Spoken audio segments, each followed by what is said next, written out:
सरदार motorcycle पर जा रहे थे। ट्रैफिक पुलिस वाले ने हाथ का इशारा देकर रोका। इधर से सरदार ने भी हाथ दिया। ना बाऊजी, असी पहले ही तीन ना। सरदार अपने दोस्त से, हमने कल इजी लोड वाले को बेवकूफ़ बनाया। दोस्त, अरे यार वो कैसे?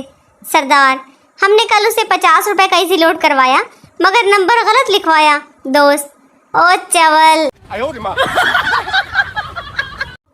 बाबा जी कहते हैं बंदे को थोड़ा मजाहिया होना चाहिए, क्योंकि सीरियस तो आईसीयू के मरीज भी होते हैं। Oh, no!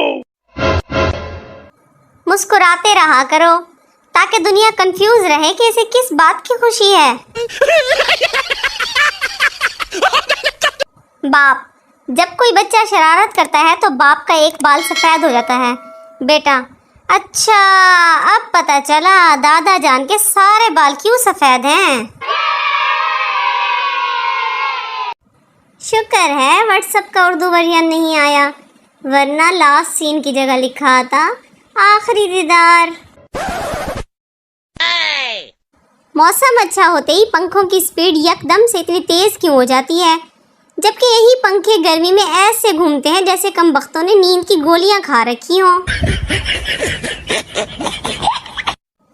शादीशुदा दोस्तों के लिए एक खूबसूरत बात, बीवी अगर गुस्सा करने लगे तो उसको सिर्फ इतना कह दो, बुढ़ापे में तो गुस्सा आ ही जाता है, आइंदा गुस्सा करने से पहले एक बार सोचेगी ज़रूर।